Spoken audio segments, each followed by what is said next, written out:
a buscar en nuestras Biblias Miqueas capítulo 5, verso 2. Miqueas capítulo 5, verso 2.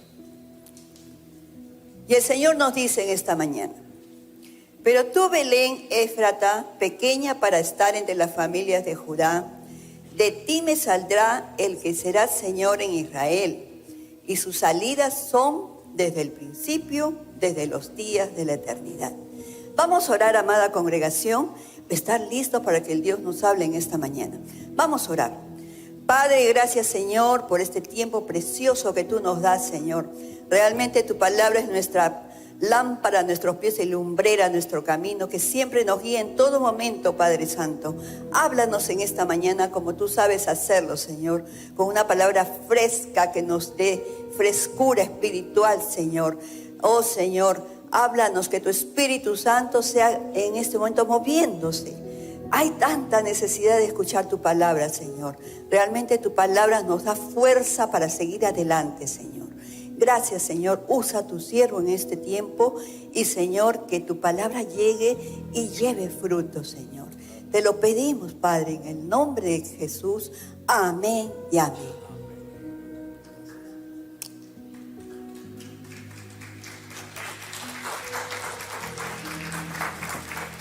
Dios les bendiga, hermanos. Dios les siga bendiciendo. No les bendiga, sino siga bendiciéndoles, porque ya el hecho de estar aquí adorando a Dios es una bendición.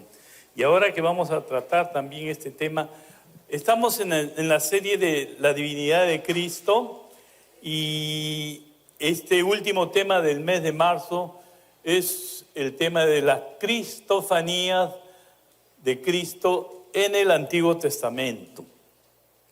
Y bueno, algunos de ustedes dirán: ¿qué cosa es cristofanía, fanía, la fania, estar? ¿No? ¿De qué iba a hablar el pastor? ¿No? Este es un tema de teología, y que aunque más este tema se trata en lo que es clases, charlas o seminarios, entonces ha sido para mí todo un reto hacerlo como un sermón, ¿no? Y hacerlo simple también para que todos entendamos. Ese es el desafío, que todos entiendan. ¿De qué me vale hablar conceptos teológicos si la iglesia no entiende nada? Entonces el desafío ha sido hacerlo un sermón, ¿no?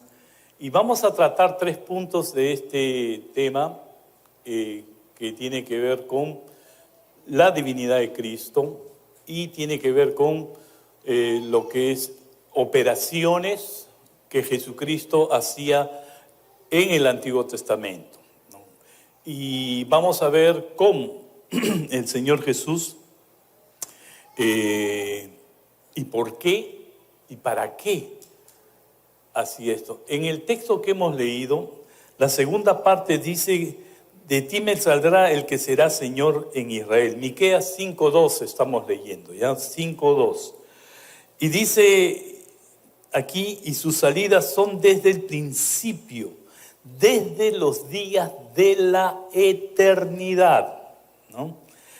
Entonces es importante para nosotros saber este tema, ya que el propio Señor Jesucristo nos manda saber o estudiar el rol que Él hacía en el Antiguo Testamento.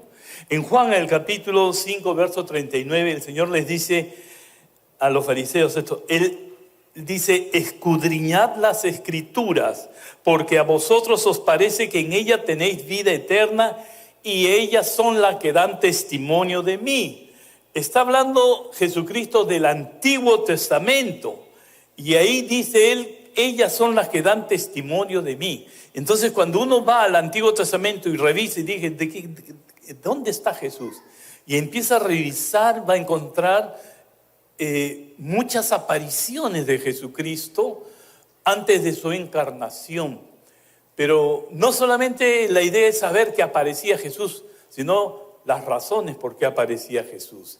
Y aquí es donde encontramos cosas maravillosas de nuestro Señor Jesucristo ya desde esa época. El apóstol Pablo, entonces vamos a ver que Jesús mismo es quien nos manda a buscar confirmación acerca de sí mismo en el Antiguo Testamento. Pablo refutaba y hacía ver que Jesús era el Cristo usando el Antiguo Testamento y abogando y enseñando que este era el Cristo. Y vamos a encontrar en el Antiguo Testamento desde el inicio, vamos a encontrar destellos y vamos a encontrar párrafos completos sobre la vida de Jesucristo, de lo que Él pasó. Vamos a encontrar desde su nacimiento, Isaías nos habla de eso, Isaías nos habla de el capítulo 53, de su pasión y muerte en detalle. Frases en la cruz cuando Jesucristo dijo, Dios mío, ¿por qué me has abandonado? Vamos a encontrar esas frases en los Salmos, vamos a encontrar de las monedas que Judas no le dieron a Judas, esas monedas, vamos a encontrar eso y muchas cosas más en detalle que nos habla el Antiguo Testamento de nuestro Señor Jesucristo. C.S. Lewis, un escritor muy profundo, él decía que solamente podríamos hacer un evangelio usando todos los textos del Antiguo Testamento que hablan acerca de nuestro Señor Jesucristo. Entonces, esto es muy importante. Ahora, como ya les dije, este término cristofanía no tiene que ver nada con la Fania Star, por si acaso, ¿no? Este texto de cristofanía refiere en sencillo a las manifestaciones tempranas y visibles de Cristo antes de su encarnación. En el Antiguo Testamento, cuando las manifestaciones o apariciones tienen que ver con Dios, Jehová, por ejemplo, Isaías, el capítulo 6, donde allí Isaías ve la visión: en el año que murió el rey Usías, vi yo al Señor sentado sobre un trono alto y sublime, y sus faldas llenaban el templo. Y él dice, y entonces dije, verso 5, ay de mí que soy muerto, porque siendo hombre inmundo de labios, habitando en medio del pueblo que tiene labios inmundos, han visto mis ojos al Rey, Jehová de los ejércitos. No es que él había visto directamente a Dios, porque la Biblia dice que nadie ha visto jamás a Dios, ¿no es cierto? Pero lo hemos visto a través de Jesucristo. Pero esta aparición de Jehová, el Rey, dice ahí, eso es una teofanía, le llaman. No cristofanía, sino teofanía, cuando tiene que ver con Dios. Teos es Dios. Entonces, cuando hay apariciones, por ejemplo, en el caso de cuando Abraham estaba en el desierto, se le aparecen 3 hombres, ¿no? Y estos 3 hombres, al final, cuando dialogan, muchas gracias, hermano, dialogan con Abraham, de pronto resulta que ya no son los 3 que están hablando, sino Jehová está hablando con ellos. Y Abraham se dirige al final a ellos como Jehová, como Dios. Esos son unas teofanías, cuando Dios toma forma y se comunica de una manera que el hombre pueda entenderlo, pueda comprenderlo. Entonces eso se llama teofanía. Entonces, figuras visibles o apariciones de Dios en figuras humanas u otras figuras entendibles para la humanidad. Por ejemplo, cuando Jesús fue bautizado, dice la Biblia que saliendo él del agua, dice que se apareció como una paloma. El Espíritu Santo se aparece como una paloma. ¿El Espíritu Santo es una paloma? No, pero se apareció como una paloma, ¿no? Para dar a entender y comunicar a la humanidad algo. Entonces también vemos que en la Biblia habla acerca de Jesús como el Cordero de Dios que quita el pecado del mundo. Jesús es un cordero y en Apocalipsis aparece como cordero, ¿verdad? Pero esas son apariciones en un lenguaje para que el ser humano entienda. ¿Por qué Jesús era el cordero? Porque Jesús fue el que verdaderamente entregó su vida como sacrificio una vez y para siempre por nuestros pecados. En el Antiguo Testamento sabemos que siempre el sacerdote entregaba un cordero, sacrificaba un cordero para expiar los pecados de la humanidad. Cristo fue entregado él mismo como un cordero, como sacrificio en la cruz para expiar una vez y para siempre por nuestros pecados. Por eso se le dice Cordero, no que Él tuviera 4 patas o algo así. También tenemos figuras como la de León de Judá, ¿no? Haciendo ver cómo Jesús, la fuerza, la fortaleza, la defensa de nuestro Señor para Judá. Y de ahí se tomaron figuras como las crónicas de Narnia, ¿se acuerdan ustedes? El ropero, el león y no sé qué otra cosa más que usaron, pero el autor C.S. Lewis estaba usándolo, la imagen, ¿no?, de cristofanía de Cristo como un león rugiente, ¿no? Entonces, eso es lo que se llama entonces cristofanía cuando se trata de Cristo. Cuando se trata de Dios es teofanía. Todas estas palabras tienen un origen en lo que es la palabra epifanía. ¿Qué quiere decir epifanía? Quiere decir manifestación, aparición. Esa es la idea, aparición. Y en el caso de Jesús eran tempranas apariciones de Él de una o de otra manera.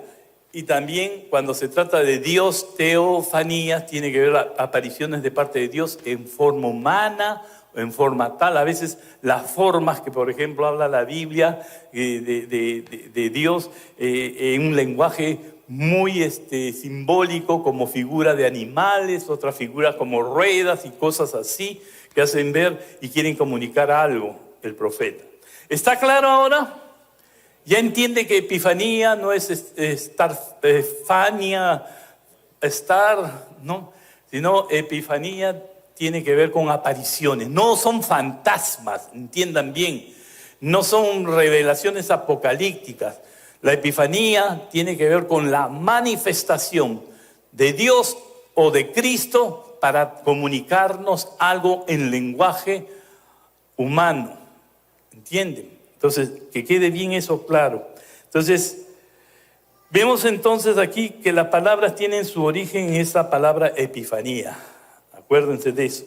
Algunos le pusieron a su hija Epifania. He escuchado yo algunos nombres, ¿no? Entonces, no sabían qué cosa era, pero sonaba bonito. Y al final, el nombre de su hija es Aparición, ¿no? Aparición. Así que hay que ver bien qué cosa le ponemos a nuestro hijo. La pregunta: ¿cómo nos habla el Antiguo Testamento de las cristofanías?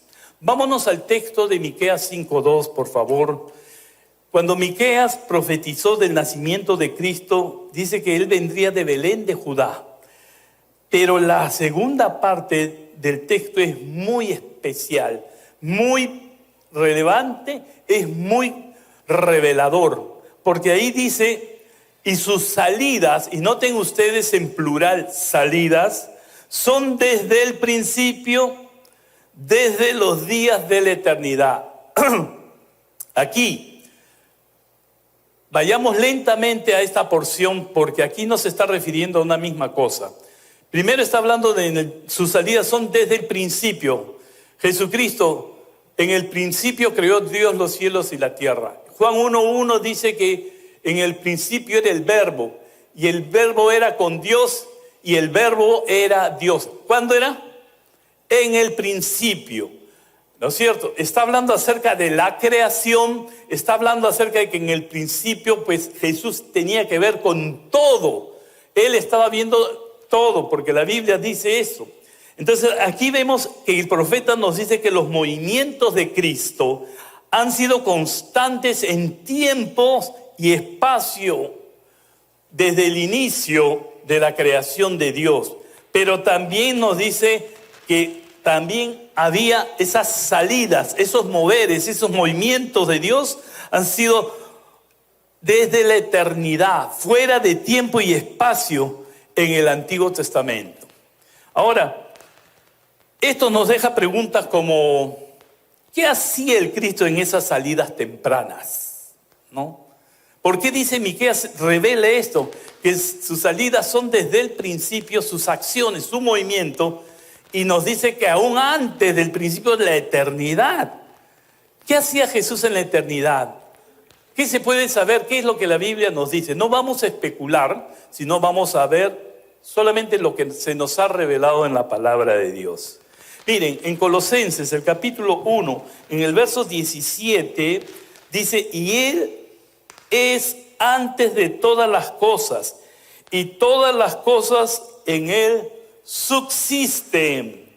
Todas las cosas en Él subsisten. Entonces, ¿qué quiere decir? Cuando habla de nuestro Señor, sigue trabajando en su creación.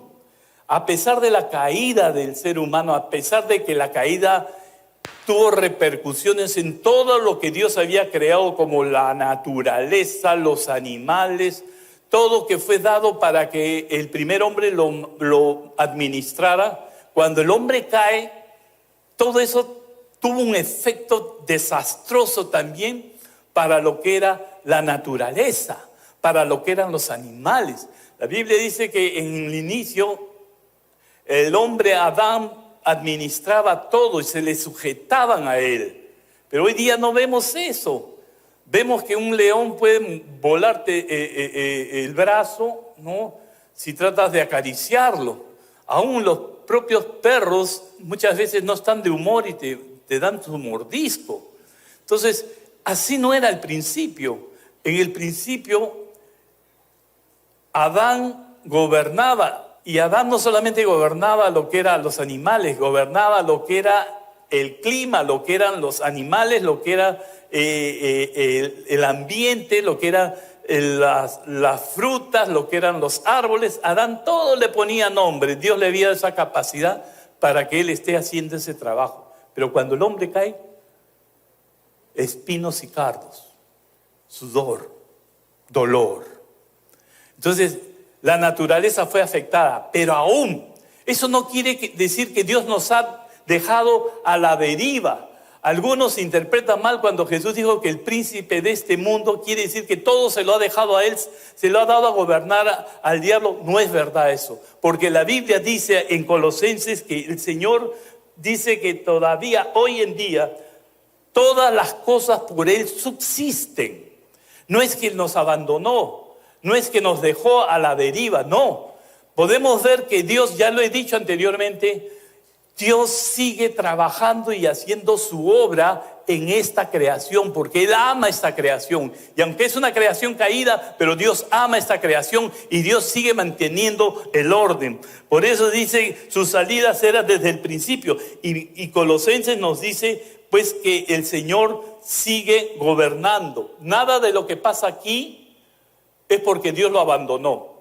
Yo estaba leyendo esta parte, hermanos, el día jueves, revisando y leyéndolo en voz alta, y mi nieto Daniel estaba adelante, a espaldas mías, ¿no? Él estaba de espaldas mías, estaba viendo televisión y yo estaba atrás de una mesa. Entonces yo estaba citando este texto, ¿no? Y de pronto él mira, se voltea y me dice, Tata, me dice, ¿Dios todavía sostiene su creación? Sí, le digo. Y me mira y mira el televisor y estaban pasando toda la inundación de Chaclacayo, de Chiclayo, de Trujillo, cómo se caían las casas y ahí. Entonces, ¿por qué Dios permite, me dijo, que pase esto si Él eso lo puede arreglar? ¿No? Y claro, fue una pregunta de un niñito de 11 años, pero era una pregunta muy profunda, ¿no? ¿Qué le respondes a la gente cuando te dice, si Dios es bueno, si Dios ama su creación, si la Biblia dice que Dios sustenta su creación, ¿cómo permite entonces que haya esto de aquí? Entonces, yo tengo que explicarle, ¿no? Y explicarle lo que les estoy diciendo a ustedes, ¿no? El hecho de que estas cosas sucedan no es porque Dios lo está haciendo. Dios no está tumbando casas y está abriendo cercos para que entre el huaico. Eso es consecuencia del pecado del ser humano. La naturaleza, Romanos dice que gime para ser liberada. Y efectos de eso es lo que vemos nosotros. No hay equilibrio en el clima. ¿Consecuencia de Dios? No. Consecuencia del pecado del hombre. Consecuencia de la maldad del hombre. Las cosas que suceden, le decía yo, esos asesinatos que han habido, por ejemplo, esa chiquita que 18, 19 años la ha quemado canalla, la ha hecho como una antorcha. Eso no es producto de la voluntad de Dios. Esa es consecuencia del hombre que se ha rebelado contra Dios. Y una persona que está dentro de la voluntad de Dios jamás va a hacer eso, porque ama a Dios. Ah, ya, me dijo así. Y se volteó y siguió viviendo. O sea, se voltea, me dispara y después vuelve de nuevo a ver su programa, ¿no? Así son los niños, pues, ¿no? Así son los niños. Pero me hizo reflexionar. Quizás había una debilidad en este punto que merecía explicarlo mejor. Y hermanos, a pesar de la maldad, de la caída del ser humano, Dios sigue interviniendo, Jesús sigue interviniendo en nuestro planeta porque Él es el creador, es su creación y la Biblia dice que Él sustenta su creación. ¿Qué quiere decir que Él sustenta su creación? Lo que Él dijo cuando dijo acerca de Dios, viste a la hierba del campo, da de alimentar a los animales, a los pajarillos. ¿Acaso yo he visto alguna vez alguna persona que salga a la calle en mi barrio? Nunca. Esos pájaros que están arriba, no palomas, pájaros, que están arriba, se van por acá, por allá, están que chillan. No he visto jamás a una persona que esté preocupada en alimentar a esos pájaros. Jamás. No lo veo.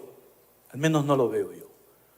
Pero sin embargo la Biblia dice que Dios sí se preocupa por alimentar a cada pajarillo.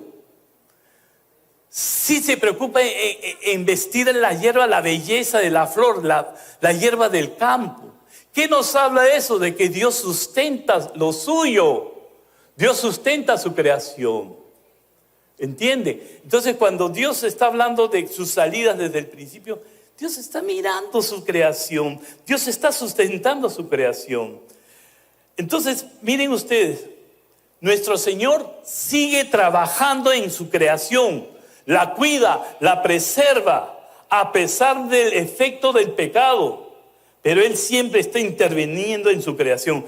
Leía en la mañana este pasaje del libro de Job, en el capítulo 38, dice en el 4 al 7, ¿dónde estabas tú cuando yo fundaba la tierra? Házmelo saber si tienes inteligencia. ¿Quién ordenó sus medidas? Si lo sabes, ¿o quién extendió sobre ella el cordel, sobre que están fundadas sus bases? ¿O quién puso su piedra angular cuando alababan todas las estrellas del alba y se regocijaban todos los hijos de Dios? Los ángeles está hablando, los hijos de Dios. ¿Cazarás tú la presa para el león? ¿Saciarás el hambre de los leoncillos cuando están echados en las cuevas o se están en sus guaridas para acechar? ¿Quién prepara al cuervo su alimento cuando sus polluelos claman a Dios? Dios se ocupa de que la luna no salga de su lugar porque sería un desastre para nosotros. Pero Dios se ocupa de darle alimento a estos cuervillos. Ese es el Dios que tenemos. Por eso es que Jesús decía, ¿tú por qué te preocupas? Si yo le alimento al cuervillo, le alimento a los pájaros, ¿y no te voy a alimentar a ti que eres un hijo de Dios? Y miren ustedes lo que dice, sus salidas son desde el principio, pero también dice sus salidas son desde la eternidad. Nos lleva a dos tiempos en principio y desde la eternidad. Miren ustedes, en la eternidad, Cristo ha trabajado en un orden jerárquico de los poderes y reinados invisibles.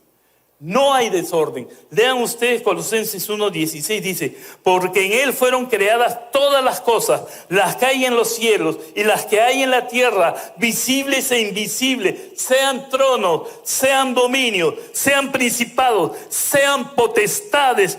Todo fue creado por medio de Él y para Él. Y ustedes que Él va a descuidar esa bendita creación aún en lo que no podemos palpar ni ver. Hay un orden jerárquico que Dios ha establecido. Jesucristo lo ha establecido. Dice que para Él son también estas cosas. No solamente nuestra creación. Por eso es que nosotros tenemos un orden. En la Biblia nos dice que hay querubines. ¿Qué más hay? Arcángeles, serafines, ángeles. Ángel Miguel y el otro ángel Gabriel. Entonces vemos en estos destellos bíblicos que hay un orden ahí, hay un orden. ¿Y quién es el que ha hecho ese orden? Acá dice que ha sido Jesucristo. Acá dice que Jesucristo lo visible y lo invisible. Invisible. Por eso, hermanos, cuando nosotros hablamos de poderes oscuros, no tienes tú por qué temer. Lo peor es tener temor. ¿Por qué? Porque el que tiene control de los poderes de las tinieblas, al final es el propio Señor. Él es el que tiene. Preocúpate en lo que a ti te dice que tú debes hacer para no ser influenciado, no ser afectado. ¿Me entiende? Entonces, Señor, esas salidas, la Biblia nos habla que Él ha estado trabajando siempre en su creación, en su bendita creación, en nosotros. En nosotros. Ha estado estructurando otras cosas que nosotros quizás no vemos, pero las veremos alguna vez. Él es un Dios de orden.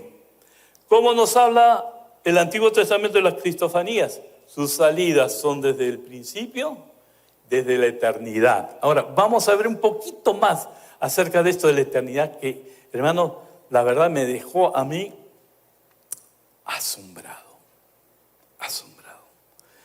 ¿Cómo fueron las manifestaciones de Cristo en el Antiguo Testamento? O sea, las cristofanías. ¿Cómo fueron? Según la Biblia, las primeras manifestaciones de Cristo fue como ángel de Jehová o mensajero en forma visible y corpórea antes de la encarnación. Es notorio que antes de la encarnación en todo el Antiguo Testamento aparece el ángel de Jehová. Ahora, el ángel de Jehová no es en sí un título ontológico, como le dicen, sino es un título por acción.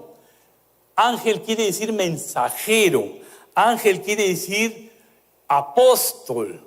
Alguien que tiene una función de mensajero, de traer algo a la humanidad, de anunciar algo, pero en el caso particular, donde solo se refiere al ángel de Jehová, está hablando acerca de la segunda persona de la Trinidad, que es Jesucristo. Y eso se ve en muchos pasajes donde podemos ver, por ejemplo, que en el Génesis 16, 7 al 13, dice que la halló el ángel de Jehová junto a una fuente de agua en el desierto, junto a la fuente que está en el camino de Sur. Y le dijo: Agar, sierva de Sarai, ¿de dónde vienes tú y a dónde vas? Y ella respondió: huyo delante de Sarai, mi señora. Y le dijo el ángel de Jehová: vuélvete a tu señora y ponte sumisa bajo su mano. Le dijo también el ángel de Jehová: multiplicaré tanto tu descendencia que no podrá ser contada a causa de la multitud. Además le dijo al ángel de Jehová: he aquí que has concebido y darás a luz un hijo y llamarás su nombre Ismael, porque Jehová ha oído tu aflicción. ¿Quién ha oído la aflicción? ¿El ángel de Jehová o Jehová? Los dos. Y él será hombre fiero, su mano será contra todos y la mano de todos contra él, y delante de todos sus hermanos habitará. Y escuchen bien esto. Entonces llamó el nombre de Jehová que con ella hablaba. ¿Quién hablaba con ella? ¿Jehová o el ángel de Jehová? Acá dice Jehová. Tú eres Dios que ve. ¿A quién le dice? Tú eres Dios que ve. Al ángel de Jehová. O sea, yo sé que esto parece un sancocho, ¿ya? Y dice: ¿no he visto también al que me ve? Entonces aquí hay una situación, y les adelanto esto, ¿no? Todas las referencias que nosotros leemos que a veces nos confunde.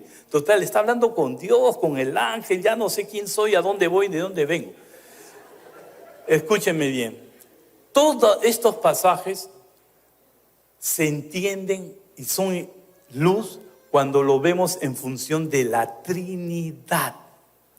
Un Dios en tres personas, una misma esencia: Padre, Hijo, Espíritu Santo. No tres dioses, un solo Dios. Por eso es que en la Biblia hay esa extrapolación. El ángel está hablando y luego el ángel habla como Jehová, ¿no?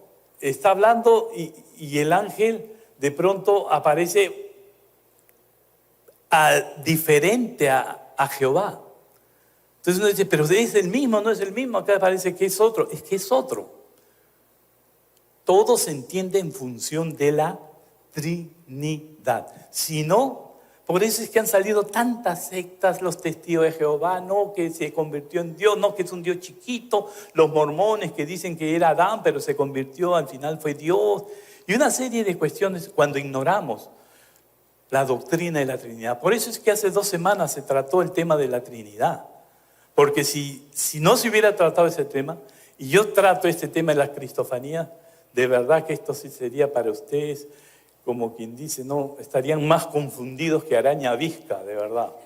Porque no se puede entender esto si no es en función de la Trinidad. Gracias a Dios que lo hizo deliberadamente, para que poco a poco la revelación fuera dándose y se completara. Hebreos capítulo 1 al 4, ¿qué dice? Que Dios, habiéndose manifestado de muchas maneras, en otros tiempos, hoy se manifestó a través del Hijo. ¿Por qué? Porque todo el Nuevo Testamento que tenemos son realmente la revelación de Jesucristo. Lo que les dio a sus discípulos, lo que les enseñó y lo que el Señor le enseñó también al apóstol Pablo. Entonces, en función de esto, es que nosotros podemos entender. Si no hay un Dios trino, esto sí, vuelvo a decirle, esto de acá es como dice la hermana de arroz con mango. De verdad les digo, no se entendería. Y hay otro texto que quiero correr rápidamente. Por ejemplo, vemos acá en Génesis 22, 11 al 18, aquí hay un intercambio de roles donde el ángel se apropia de las palabras de Jehová. En el 22 dice, entonces el ángel de Jehová le dio voces desde el cielo y le dijo, Abraham, Abraham. Y él respondió, heme aquí. Y dijo, no extiendas tu mano sobre el muchacho, ni le hagas nada, porque ya conozco que temes a Dios, por cuanto no me rehusaste tu hijo, tu único. ¿Quién está hablando acá? ¿El ángel o está hablando Jehová? Pero el ángel es el que está hablando esas palabras. Entonces alzó Abraham sus ojos y miró, y he aquí a sus espaldas un carnero trabado en un zarzal por sus cuernos. Y fue Abraham y tomó el carnero y ofreció el holocausto en lugar de su hijo. Y llamó a Abraham el nombre de aquel lugar, Jehová proveerá. ¿Quién se le apareció a Abraham? ¿El ángel de Jehová o Jehová? Como decía el chavo, las dos cosas. Por tanto se dice hoy, en el monte de Jehová será provisto. Y llamó el ángel de Jehová a Abraham por segunda vez desde el cielo y dijo, por mí mismo he jurado. ¿El ángel va a jurar por sí mismo? ¿Un ángel va a jurar por sí mismo? No, eso se le da solamente a Dios, y Jesucristo es Dios. Por mí mismo he jurado, dice Jehová, que por cuanto has hecho esto y no me has rehusado tu hijo, tu único hijo, de cierto te bendeciré y multiplicaré tu descendencia como las estrellas del cielo y como la arena que está a la orilla del mar. Tu descendencia poseerá las puertas de sus enemigos, en tu simiente será bendita todas las naciones de la tierra, por cuando obedeciste mi voz. Mi voz. Pero lo dice el ángel. Y el ángel se atribuye ser Jehová. No entiendo eso, a no ser que verdaderamente sea un Dios trino. Un Dios trino. En Jueces, ustedes van a ver también, en Jueces, rápido hermano, porque se me va el tiempo. A esta mujer apareció el ángel de Jehová, Jueces 13, 3, 6, 15. A esta mujer se le apareció el ángel de Jehová y le dijo, he aquí que tú eres estéril y nunca has tenido hijo, pero concebirás y darás a luz un hijo. ¿Quién le dice? El ángel de Jehová. 6. Y la mujer vino y se le contó, y lo contó a su marido cuando diciendo: un varón de Dios vino a mí cuyo aspecto era como un aspecto de ángel de Dios, temible en gran manera. Y no le pregunté de dónde ni quién era, ni tampoco él me dijo su nombre. 15. Entonces Manoah dijo al ángel de Jehová: te ruego nos permitas detenerte y te prepararemos un cabrito. Y el ángel se rehusó. No, porque yo soy espíritu. No, nos dice que se rehusó. Miren lo que dice, versículo 18. Y el ángel de Jehová respondió: ¿por qué preguntas por mi nombre, que es admirable? ¿Qué ángel ha dicho que es admirable? En Isaías vemos solamente que se le dice Dios fuerte. ¿Qué más dice? Admirable, consejero. Solamente se le atribuye eso a Dios. Y este ángel se lo está atribuyendo a él. A no ser que este ángel sea Jesucristo. Jesucristo. Jesucristo. Entonces, tengo muchos textos, pero no tengo tiempo. Tengo muchos textos, pero no tiempo.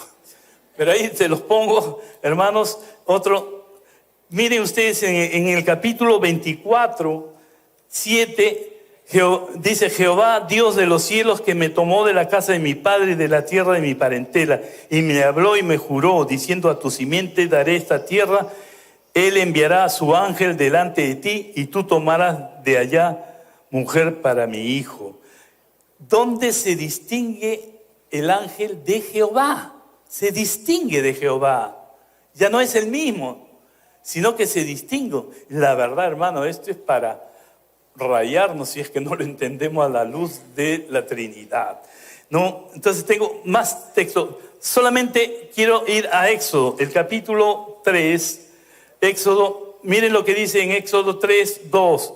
Y se le apareció el ángel de Jehová en una llama de fuego en la zarza, en medio de una zarza, y él miró y vio que la zarza ardía en fuego y la zarza no se consumía. Verso 4, viendo Jehová que él iba a ver, lo llamó Dios de en medio de la zarza. Total, ¿era Dios o era el ángel que estaba en la zarza? Dios. Y de Jacob, y miren lo que le dice: Moisés, Moisés. Él respondió: heme aquí. Y dijo: yo soy el Dios de tu padre. El ángel de Jehová en la zarza está diciendo esto, el Dios de Abraham, de Dios de Isaac y Dios de Jacob. Entonces Moisés cubrió su rostro porque tuvo miedo de mirar ¿a quién? A Dios. Miren, hermanos, si no seguimos el hilo de estos pasajes en base a lo que la propia Escritura dice, de veras vamos a estar bien confundidos. Bien confundidos. Por eso es importante que hayan podido escuchar bien sobre la doctrina de la Trinidad, Dios Trino, porque a la luz de eso podemos entender estos pasajes. Hay muchos otros pasajes donde se intercambian roles entre Dios y el ángel, pero solo se puede entender con claridad estas funciones de intercambio si lo vemos a la luz de la Trinidad. Tercero, las razones de las apariciones de Cristo en el Antiguo Testamento. Somos inquisitivos y tenemos que preguntarnos alguna vez por qué Jesús se aparecía en el Antiguo Testamento. ¿Qué hacía? ¿Por qué tanto movimiento? Miqueas dice desde el principio, más se va atrás y dice desde la eternidad. Y hermanos, ¿qué era lo que hacía Jesús? La revelación nos dice que él cuidaba que la revelación de Dios llegara a su objetivo. O sea, la palabra tenía que llegar pristina, limpia, correcta y conforme a lo que Dios había dicho. Miren ustedes la revelación a Moisés. Dios le revela a Moisés Génesis, pero los primeros 11 capítulos de Génesis, si no los tuviéramos, si no nos hubiera dado la revelación así como nos ha dado, tendríamos un serio problema, un vacío, un hueco tremendo. ¿Por qué? Porque no sabríamos ni entenderíamos que hubo una caída del ser humano, que el ser humano no está donde debería estar, ni hace lo que debería estar, ni adora a quien debería adorar. lo entendemos porque en la Biblia nos habla de que Adán cayó y el pecado afectó todo, afectó al hombre. Por eso es que la Biblia no entenderíamos lo que dice Jeremías, el 17, donde habla que el corazón del hombre es malo. No entenderíamos lo que dice que no hay justo ni aun uno, no hay quien entienda, no hay quien haga lo bueno, no hay ni siquiera uno. Las personas de las ciencias de la humanidad, como la antropología, la psicología, la sociología, tienen un serio problema en identificar el problema del hombre, porque no en sus estudios añaden que el hombre tiene un problema. Para ellos el ser humano es papel blanco, no tiene ninguna caída. Entonces, el hombre es un ser que se forma en base al ambiente, en base a la sociedad, en base a la familia. Entonces, es lo que la familia lo hace. Pero nosotros sabemos, por la revelación de Dios, que el hombre tiene un serio problema. Tiene un problema en el corazón. Está apartado de Dios, está lejos de Dios. Y tiene una consecuencia que es la maldición del pecado, que dice la misma Biblia que la paga del pecado es muerte. No hay otra paga. Eso no lo ven las ciencias de la humanidad. Entonces lo diagnostican erradamente. Los diagnostican erradamente. Sacan conclusiones erradas. Hasta ahora yo le he dicho anteriormente, en los antropólogos no se rayan, como dice la cabeza, porque encuentran en cada cultura más primitiva que han encontrado, encuentran siempre un altar a quien adorar ahí. Y no se explican cómo. Tatún y tabú. Eso es por el pasado, el miedo.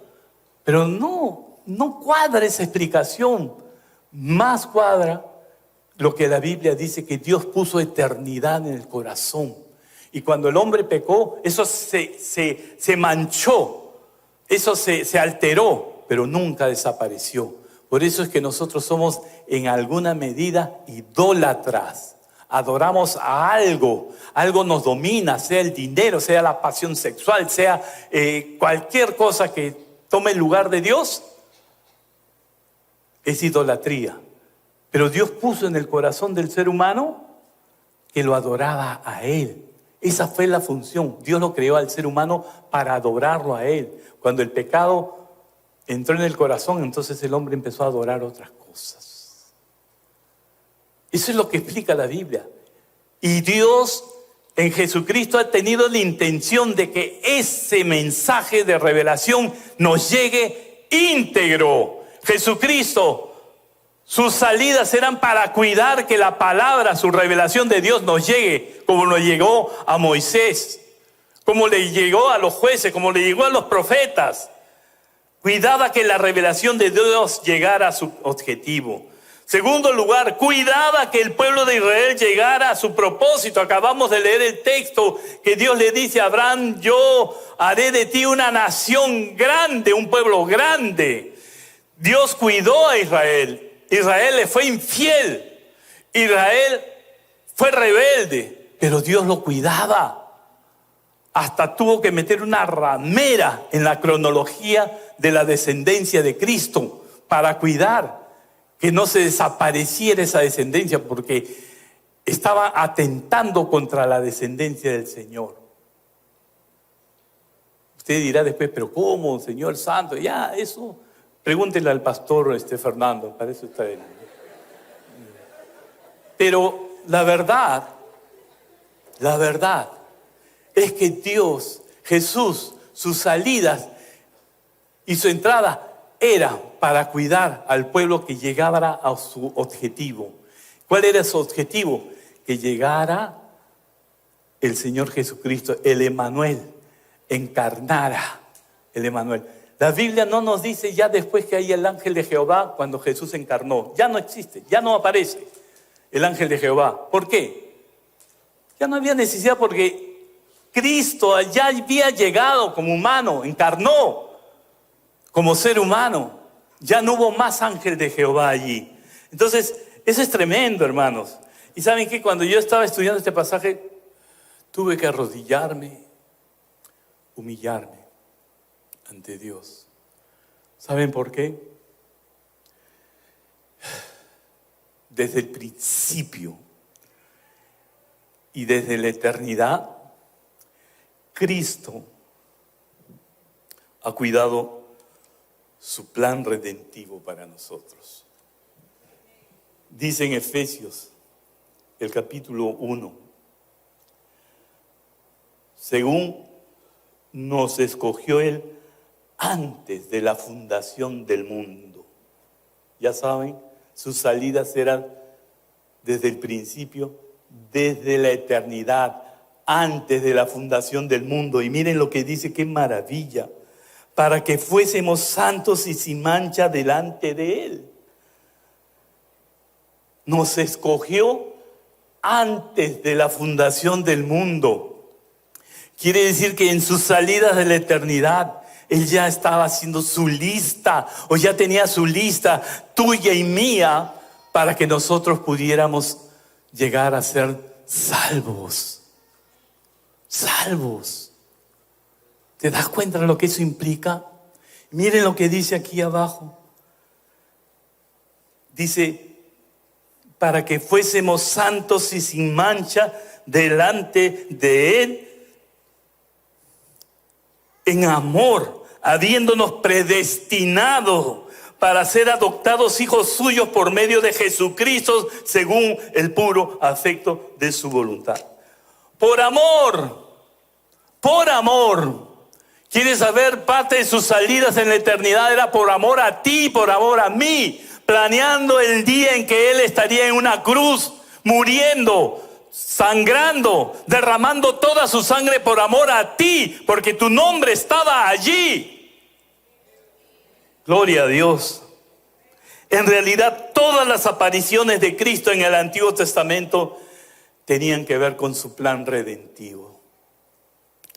Cuando analizamos todo este tema de la cristofanía, puedo solo concluir con humildad y humillación de que nuestro Dios antes, en y después, todos sus movimientos que conocemos por su palabra han sido en favor y con amor por la humanidad, por nosotros, por ti, por usted, por mí.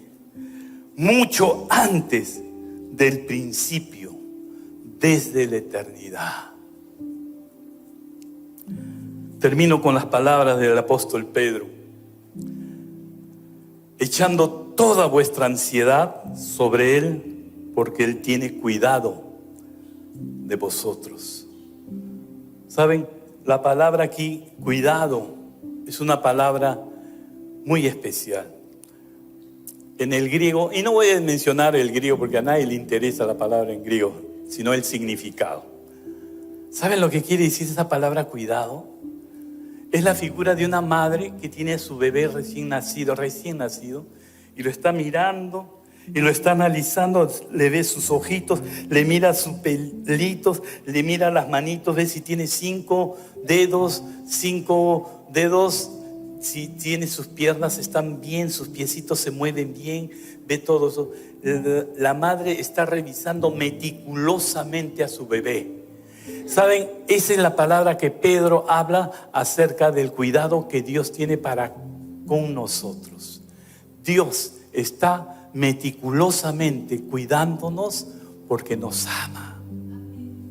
Ahora, mis amigos, si están acá ustedes, yo quiero decirle a ustedes también que están escuchando de repente, si nunca has tenido un encuentro con Jesucristo, un ser que desde la eternidad ha estado pensando y preocupándose y viendo el plan redentivo para que tú pudieras llegar a entrar en ese plan. ¿Cómo no le decimos a Él gracias? ¿Cómo no le vamos a decir a Él, Señor, yo quiero estar en ese plan?